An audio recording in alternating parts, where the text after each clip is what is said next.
그죠? 아니 근데 감독님도 보내주셨어요. 그래서 저도 네. 땡스에 넣으려고. 자, 일단 지금 방금 여러분과 함께 영화를 보신 장원준 감독님의 일단 좀 간단한 소감을 좀 여쭤봐도 될까요? 영화 어떻게 보셨는지? 네, 최근에 이제 많이 뭐 영화나 드라마 이런 것들을 개봉 끝나고 많이 이제 보게 됐는데 굉장히 좀 최근에 경향들은 굉장히 좀 되게 빠른 템포의 영화들이잖아요. 네, 빠른 템포의 영화들이고 뭐 이렇게 굉장히 그 급속도로 막 사건이 진정되고 막 감정이 막 소용돌이 치고 이러는데 진짜 오랜만에 이렇게 좀 감정이 쫙 가라앉아 있으면서도 이 인물에게 몰입되는 영화를 본 것 같아서 그리고 이게 다 저는 사실 옛날 세대라 그 개발도상국 출신이라 그 옛날 생각이 많이 났어요.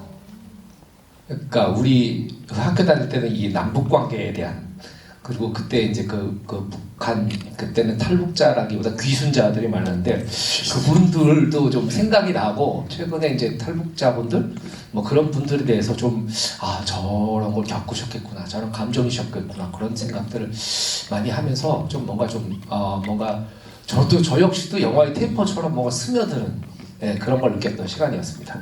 네.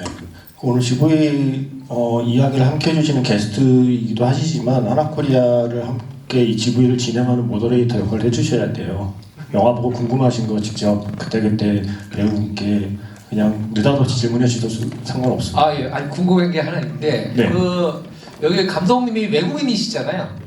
프레드릭 쉘베르 프레드릭 쉘베르 그분은 네. 그 덴마크 네. 감독님께서 근데- 개발도상국 출신이라 근데 그 한국어가 아닌 걸 주지 않습니다. 덴마크 분이 어떻게 이 영화 시나리오로도 쓰셨더라고요. 시나리오 어떻게 이 이야기의 시나리오를 쓰시게 됐고 어떻게 연출하게 되셨는지 그게 너무 궁금했어요. 보면서. 그게 제가 준비했던 첫 번째 질문인데 딱 맞아 떨어졌네요. 예, 그러니까 처음에 김민하 배우께서 시나리오를 받을 때 아마도 감독님께서 이렇게 이 영화를 쓰게 되었다라고 설명해 주셨을 것 같아요. 네.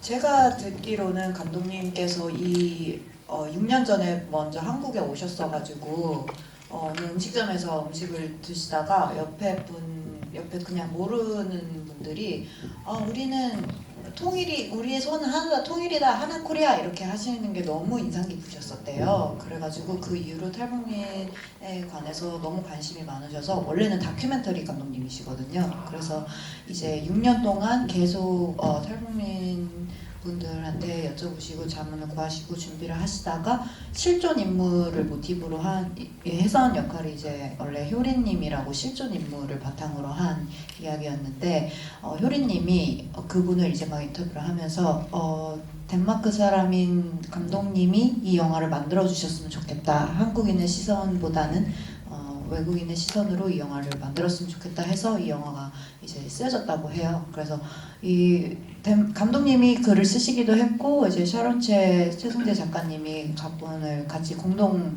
집필을 하시면서 먼저 시나리오를 쓰시고 그리고 저한테 연락이 오셔가지고 제안을 하셨습니다. 그 샤론체라는 그 기생충 봉준호 감독님 통역해 주셨죠. 얼마 전에 또 제가 봉준호 감독님이랑 단둘이 밥을 먹었습니다. 거장들은 이렇게 소소히 가끔 만납니다.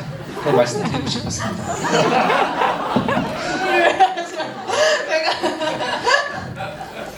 그럼 이렇게 두 분의 거장님이 식사를 하면 돈은 누가 내나요? 감독님이 네, 내시나요? 우리 준호봉 감독님이 준호봉 감독님이 저한테 뭔가를 제안을 하셔가지고 그것 때문에 준호봉 감독님이 내게 됐습니다. 그렇군요. 천만 감독이어도 여전히 밥을 얻어 드셨고. 그 천만 이전의 삶을 얘기해야 돼요.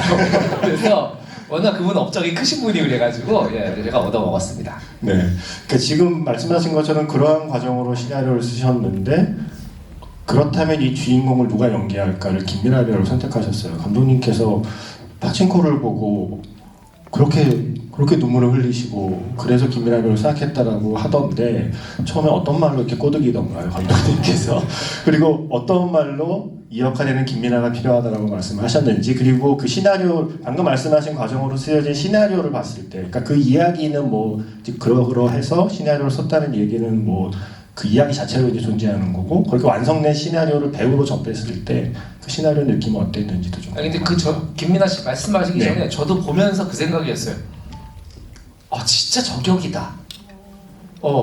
김민아 씨 빠친코를 통해서 많이 알려주셨지만 김민아 씨야말로 한국 핏줄인데 한국 국적이 아닌 사람을 연기하는데 이렇게 진짜 착붙이라고 그러나요? 그런 배우가 또 있나? 그런 생각을 하면서 제가 봤어요. 그리고 굉장히 최근에 살을 이 작품 때문에 되게 진짜 딱 붙는 역할이었던 것 같아요. 예. 감동이에요. 사실 무슨 말로 저를 이렇게 설득시키셨다기보단 이 대본으로 저를 설득시키셨던 것 같아요. 이제 만나기 전에 대본을 읽고 만나잖아요. 이제 읽자마자 좀 바로 달려갔었고, 이제 미팅을 했을 때 물론 그 파친코 얘기를 하셨었어요. 그래서 이제 이 시나리오를 쓰시고 이제 한국 배우를 누굴 쓸까 하시다가 파친코를 우연하게 보게 되셨고 그래서 이제 저한테 연락을 하셨는데 저도 이제 이 대본을 처음 읽었을 때 저희 극이 나레이션이 굉장히 많잖아요. 나레이션을 읽었을 때 이렇게 막 대본 보는 느낌이라기보단 그냥 누군가의 일기장이나 편지를 읽는 것 같은 느낌이었었어요. 저는 근데 성향상 그런 대본을 굉장히 좋아하고 이게 막 요란하고 감독님 말씀대로 이게 막 시끄럽고 빠른 좀 극은 아니지만 계속 속닥속닥 그들의 얘기를 하는데 그게 힘이 너무 컸었어요. 그래서 그리고 막 혜선이가 말이 많거나 그렇지 않은데 이거를 내가 온몸으로 전달을 할 수 있겠다. 내가 너무 하고 싶어 했던 방향이었었어요. 그래가지고 그때 바로 만나서 제 생각들을 막 말씀드렸고 근데 막 사실 저도 약간 오디션 보는 느낌이었었어요. 그래가지고 이렇게 제발 마음이 변치 않으시길 바라면서 집으로 돌아가곤 했었는데 왜냐면 제가 그때도 하나코리아 미팅을 했을 때도 잠깐 소속사가 없었던 시기였었어요. 그래가지고 그때 이제 좀 뭔가 나 대신 설득을 해줄 사람이 없을 텐데 좀 이러면서 엄청 많이 간절하게 이 극이 완성되길 바라면서 집으로 돌아왔던 기억이 있습니다. 그래서 감독님을 만나러 덴마크로 가신 거예요? 아니요 한국에서 한국에서요? 만났고, 네 한국에서 만났고 워크숍을 덴마크에서 했어요. 네, 그때 제가 기자간담회 때 들었던 게 덴마크에서 워크숍을 했다고 그래서 네. 이게 감독님 일반적으로 영화 만들기 전에 워크숍이라는 과정을 많이들 하나요? 보통 미팅이나 리허설이 아닌 워크숍이라는 건 뭘까요? 2000년대 초반까지는 영화 촬영 들어가기 전에 전 스태프들하고 배우가 MT촌 같은데 모여가지고 이제 술 먹는 거요? 영화 얘기도 하고 이런 걸 빙자해서 술을 계속 먹는 그런 워크숍을 하긴 했었는데 이런 형태의 워크숍은 처음 들어본 것 같아요. 그래서 이런 형태의 워크숍은 덴마크에서 어떤 시간을 보내셨는지 궁금해요. 그 워크숍이라는 이름 하에 어떠한 일들을 그 시간 동안에 진짜로 했을지. 워크숍을 했어요. 아침 9시부터 6시까지 계속 씬 분석하고 이제 그냥 이 해선에 대해서 혹시 뭐 아니면 이 인물들에 대해서 생각나는 거 계속 이야기 나누고 중요한 씬들 같은 경우에는 리허설도 여러 번 했었고요. 그렇게 5일을 지냈고 이제 끝나면 같이 저녁도 만나서 먹고 덴마크에 세계에서 가장 오래된 놀이동산 있거든요. 티볼리라고 거기도 갔었고 그렇게 하면서 이제 시간을 계속 보냈던 것 같아요. 좀 친해지고 이거에 대해 워낙 그리고 다큐멘터리 감독님이시다 보니까 그리고 저희도 이 그걸 좀 엄청 지독하게 현실적이게 그리고 싶어서 좀 뭐랄까요 얘기를 많이 나누는 시간을 좀 중요하게 생각하셨던 것 같아요 감독님. 아까 잠깐 말씀하셨듯이 우리는 영화가 시작되면 김민하 배우가 연기하는 혜선이라는 인물의 얼굴을 보기 전에 목소리부터 듣게 되거든요. 사실은 그 목소리부터 얼굴이 아닌 목소리로 먼저 관객을 만나는 영화라서 말씀하신 대로 그 나레이션의 힘이 처음부터 느껴져야 되고 더구나 사투리를 써야 되고 사투리를 쓰면서도 대사는 전달이 되어야 되고 그런 말의 어떤 그 톤을 정하는 게 처음에 큰 과제가 아니었을까 싶어요. 물론 뭐 사투리 연기는 저는 사실 인터뷰를 봐도 이해가 안 되는데 사투리를 악보 보듯이 공부하면은 금방 익힌다는 말은 전 말로만 들어서는 솔직히 잘 모르겠고 하지만 이제 그 전에도 사투리 연기를 워낙 잘 하셨으니까 이번 영화의 사투리 준비 과정은 어땠는지 그리고 특히 그런 나레이션을 준비할 때 그냥 시나리오에 있는 나레이션을 내가 실제로 목소리로 낼 때 배우로서 어떤 준비가 좀 필요했는지도 좀 궁금하더라고요. 일단 사투리 연기는 할 때마다 사실 정말 어려워요. 그래서 저는 사투리 연기는 무조건 시간 싸움, 엉덩이 싸움이라고 생각을 해서 선생님들이 많이 도와주셨었고, 그리고 실제로 그 선생님들이 실제로 양강도에서 오셨어가지고 그냥 평상시에 말씀하시는 톤 같은 거를 조금 녹음을 해서 많이 들었었고, 녹음본도 계속 보내주셨었고요. 근데 일단 저는 사투리를 좀 어느 정도 익혔으면 이걸 그냥 사투리가 중요한 게 아니라 내 말투로 만드는 게 좀 중요하다고 생각을 해서 어떻게 하면 내가 진짜로 말하는 것처럼 들릴 수 있을까 조금 많이 생각을 했었고요.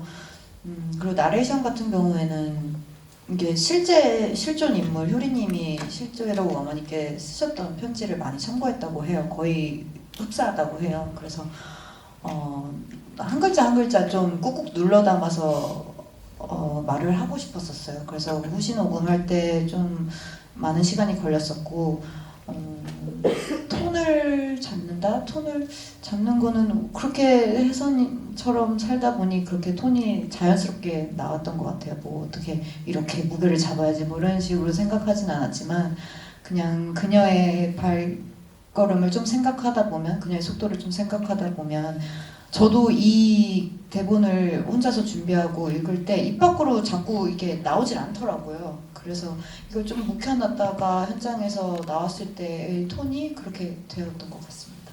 네. 그때 인터뷰 때 보면 북한 말이지만 서울 생활을 이제 시작했기 때문에 그 중간쯤 어딘가에 말투를 좀 잡아내는 노력을 하셨다고 얘기를 드렸고, 저도 최근에 광장이라고 북한을 배경으로 한 애니메이션이 있는데 그 감독님과 얘기 나눴을 때도 우리가 생각하는 북한 사투리는 사실 옛날 사투리래요. 그러니까 개발도상국 시기 그러니까 남조선이 개발도상국 시기 무렵, 그러니까 귀손이나 무장공비라는 말이 더 많이 쓰이던 시절의 사투리를 우리는 북한 사투리를 많이들 알고 있지만 최근의 사투리는 또 다르다고 그러고, 서울도 왜 경북 사투리, 경남 사투리 다르듯이 북한도 뭐 평양 사투리 다르고 시골 사투리 다르고 영화에서 쓰이는 건 양강도 사투리고, 김준영 배우님은 또 다른 지역 사투리라고. 그래서 사실 우리 입장에서는 다 비슷하게 북한 사투리라고 그냥 이렇게 애둘러서 이야기하지만 그 안에는 각 사람마다 지역에 따라 조금씩 좀 다르게 설정이 되어 있는 사투리가 디테일하게 있습니다. 그걸 모르고 보셨으니까 이제 또 N차 하시면 되고요.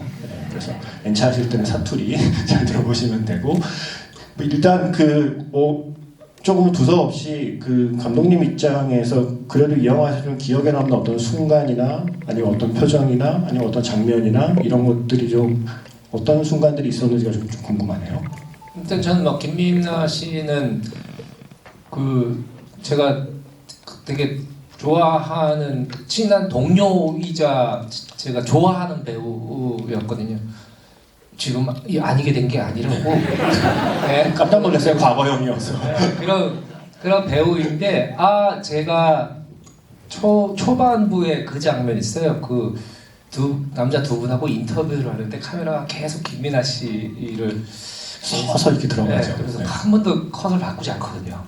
이게 진짜 사실은 웬만한 감독이 하기 어려운 뚝심이고, 또 웬만한 배우도 이 호흡을, 배우들은 자꾸 뭘 하려고 하는 게 습관이 돼 있어서 이걸 진짜 자연스럽게 소화해내기가 굉장히 힘든 장면이었을 거라고 생각을 해요. 근데 그 장면 자체가 역시 김민아라는 배우의 그 어떤 감정이나 뭐 이런 것들을 아주 온전하게 너무나 잘 담은 커트가 씬 같아서 되게 좋았고, 그리고 또 하나는 그 전화번호를 달라고 그 언니한테 얘기를 하는데 그 인스타 주소를 우리가 한 번도 생각해보지 못했던, 저도 사실 그렇게 치면 탈북민하고 크게 다를 바가 없거든요.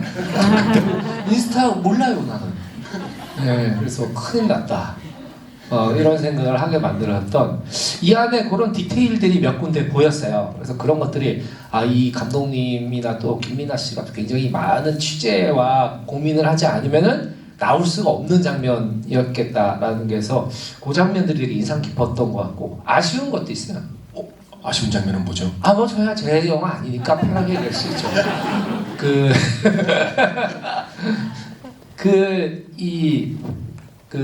이 언니하고 두 분이 이제 한강 앞에 벤치 같은 데 앉아가지고 자기가 겪었던 일을 얘기하시잖아요.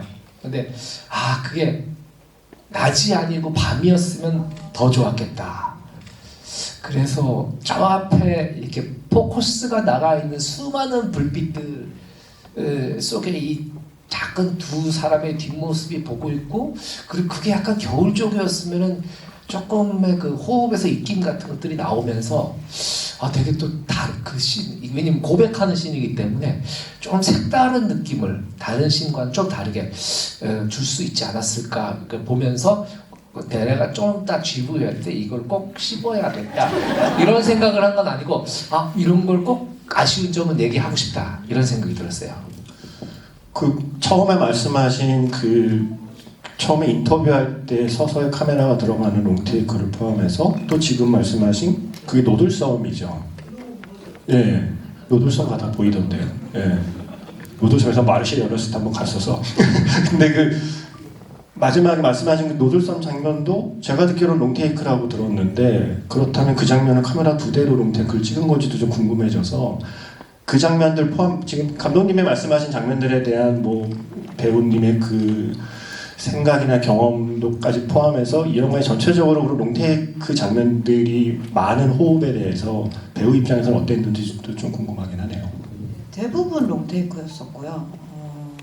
국정원 인터뷰하는 장면은 저희가 워크숍 할 때도 굉장히 중요하게 생각했었던 씬이어서 감독님이 리허설을 굉장히 많이 하셨었어요. 그 씬을 덴마크에서도 많이 했었고, 그래서 거의 막 진짜 자다 깨면 바로 나올 정도로 엄청 많이 했었는데, 실제로 현장에서도 처음부터 끝까지 10번 넘게 테이크 갔었던 걸로 기억해요. 그때 근데 한 번도 끊지 않고 쭉 갔었었는데, 저는 사실 배우 입장에서는 좋았었어요. 왜냐면 이게 사실 끊어서 간다고 해서 이어지는 감정이 아니라고 생각을 했고, 저는 잘 맞았었는데, 카메라 아마 2개로 갔었어요. 2개로 갔었고, 중간중간에 타이트 이런 거 따는 건 주로 물컵 이런 걸 더 많이 땄었던 기억이 있고요.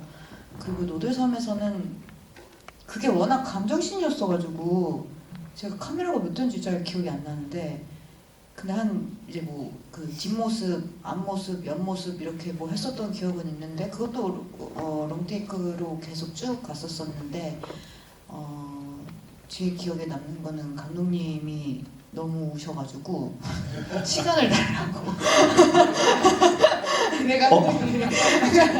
이게 보통은 배우가 시간을 달라고 하고 감독이 기다려주는데. 시간 빌었어요. 굉장히 말랑말랑하세요. 감수성이 풍부하신 분이라서 그랬던 기억이 있네요. 그래서 감독님의 감정 때문에 배우가 기다려주는 감독님도 F군요. 기다려야 되는 게 현장이니까요. 제가 좋아했던 장면은 아무도 물어보지 않았지만, 저는 말씀하신 장면 빼고 말씀드리면 지금 생각나는 건 2장면이에요. 하나는 빵 먹는 장면. 그 장면은 뭔가 좀 배우들끼리 만들어낸 분위기가 더 많았을 것 같은 느낌이 들어서 그 장면 촬영이 좀 궁금했고, 또 하나는 올리브영 장면. 네, 올리브영 장면, 또 화장실에서 립스틱 발라보는 장면. 이게 우리가 지금까지 좀 탈북민의 서사를 다룰 때 생각하는 어떤 장면들이 아닌 장면이라고 생각하거든요. 보통은 생존, 이런 쪽에 포커스를 맞추면, 그러니까 그 시기에 그 세대에 그 나이 또래의 누군가가 다 궁금해할 만한 어떤 시퀀스들이 다른 영화에서는 많이 생략되는 경우가 많은데 이 영화에는 그게 꽤 중요하게 담겨 있어서 왜냐면 처음 카드 사는 거를 그 연습을 하러 가서 화장품을 산다는 설정을 만약에 다른 탈북민을 다룬 어쩌면 한국 감독이 만든 서사랑 빠졌을 것 같은데 그런 올리브영 장면, 립스틱 장면 같은 게 들어간 것도 좀 저는 좀 재밌다고 생각을 해서 그 빵 먹는 장면이랑 그 방금 말씀드린 그 장면에 대한 얘기도 좀 궁금해요. 그 빵 먹는 장면은 저희 배우들끼리도 엄청 좋아하는 장면이에요. 그게 촬영 시작한 지 얼마 안 돼서 이제 주련 언니랑 서연이랑 저랑 조금 약간 서먹서먹했을 때였는데 그 빵 먹는 장면 찍으면서 굉장히 많이 친해졌었어요. 이제 막 그때가 막 9월 초 둘째 주 이런데 되게 더웠었는데 그 퍽퍽한 빵을 계속 먹으면서 단팥빵을 굉장히 계속 먹으면서 촬영을 했었고 저희도 그때 되게 즐거웠었어요. 그래서 말씀하신 것처럼 분위기가 어떻게 되게 근데 극 중에서도 사실 셋이 서먹서먹하잖아요. 그래서 그런 그 초반의 느낌이 굉장히 잘 살았던 것 같아서 저희도 굉장히 좋아하는 장면이고요.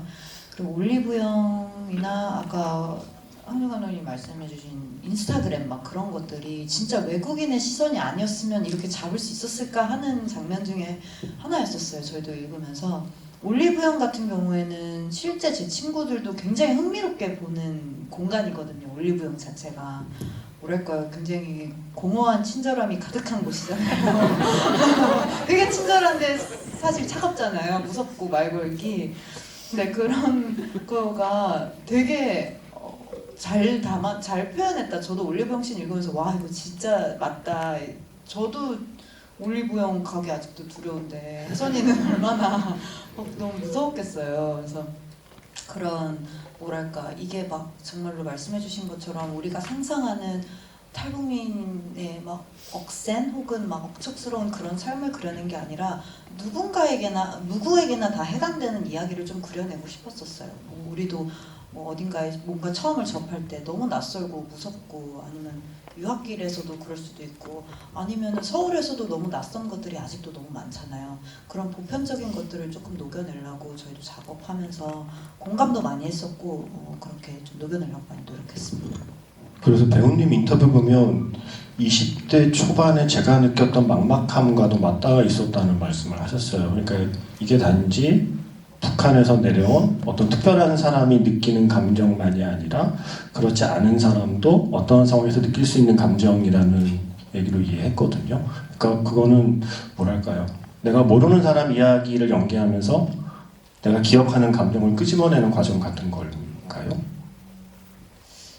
끄집어내려고 끄집어내는 게 아니라 이 이야기가 저를 그렇게 만들었던 것 같아요. 어쩔 수 없이 저도 이제 인물을 그려내면서 저와의 공통점을 좀 찾게 되는데 나도 물론 제가 막 탈북민의 분들의 마음을 막 이해를 할 수는 없겠지만 감히 근데 이제 저의 그렇게 막막했던 순간들 나는 그때는 뭘로 이겨냈었을까를 조금 대비를 하면서 그려내다 보니 자연스럽게 나의 처음은 어땠지? 내가 나의 처음 그 미지의 세계를 밟았을 때 그 두려움은 어땠었지에 대해서 자연스럽게 생각하면서 좀 다가갔었습니다.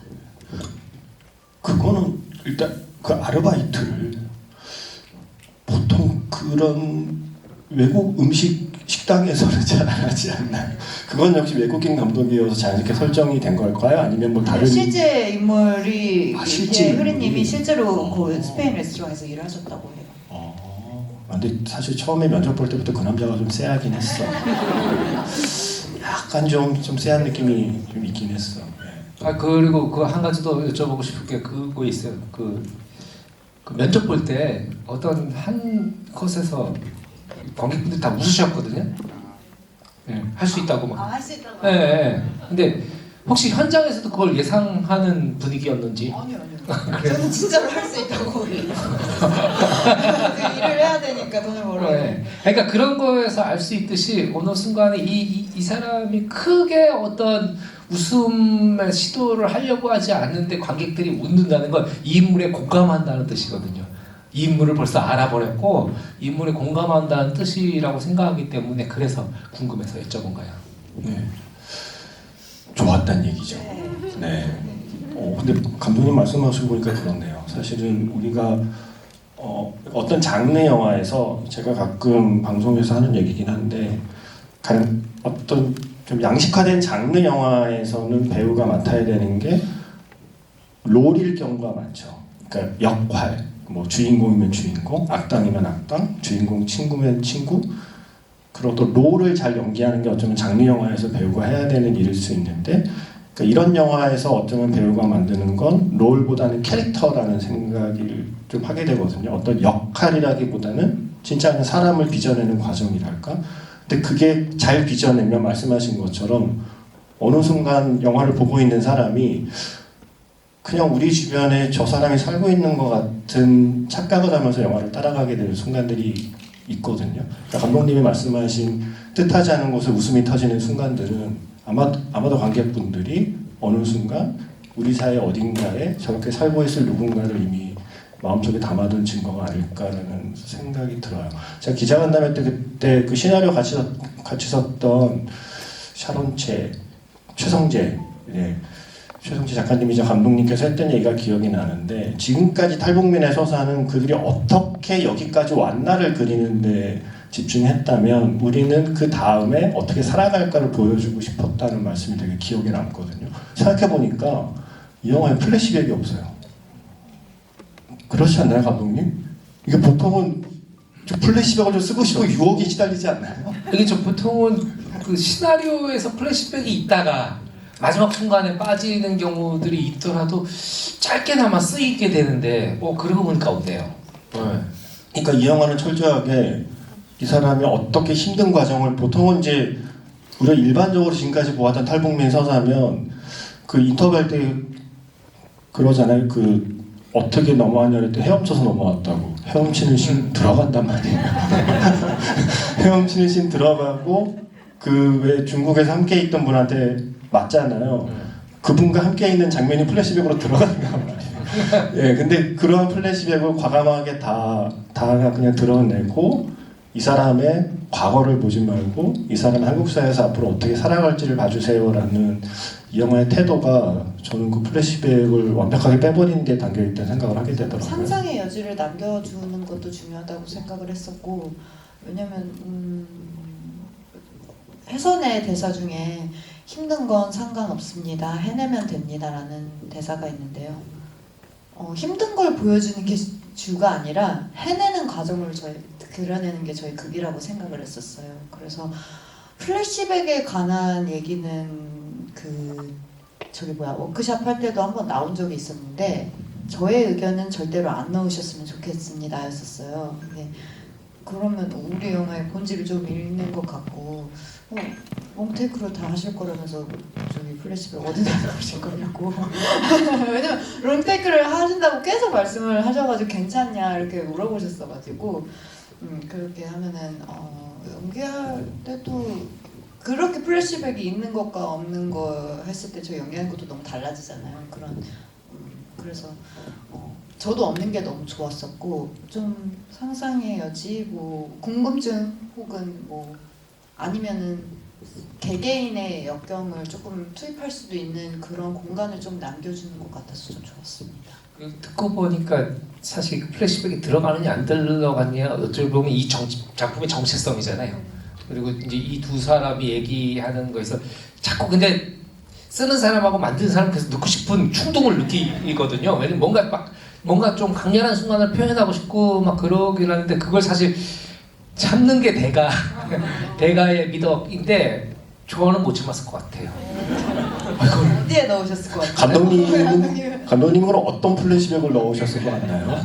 아니 저는 그냥 약간 그런 느낌이 생각났어요. 뭔지는 잘 모르겠는데 그냥 되게 그냥 전혀 상관없이 그냥 눈밭이나 아주 차가운 물 밖에서 숨을 몰아쉬는 그런 얼굴 정도? 네, 들어가면 어땠을까? 그런 생각들을 했는데 그건 영화의 정체성을 훼손하죠. 네. 그리고 아까부터 얘기를 들어보니까 그 감독님께서 넣고 싶어하는 장면들은 배우가 좀 힘들 것 같은 장면들. 한강에서도 이왕이면 추울 때, 지금 밤에 그리고 작은 곳에 막 들어가고 뭐 이런 걸 원하시네요. 그러네요. 근데 저는 갑자기 그 생각이 들었어요. 그러니까 배우가 플래시백이 없었으면 좋겠다고 했다는데 어쩌면 감독님은 놓고 싶었을 수도 있는데 그래서 롱테이크 찍을 때 눈물이 났단 말이에요. 내가 왜 롱테이크 찍자고 그래가지고 내가 그 말만 안 했어도 플래시백 찍을 수 있었을 텐데 라고 후회를 하신 게 아닐까라고 혼자 쓸데없는 생각을 했고요. 자, 혹시 이제 직접 그 배우나 아니면 그 감독님께 여쭤보고 싶은 질문 있으신 분 손 들어주시면 질문 기회 드리고 해주신 질문에 이어서 또 저희 이야기 나눠보도록 하겠습니다. 손 들어주시면 뒤에서부터 올려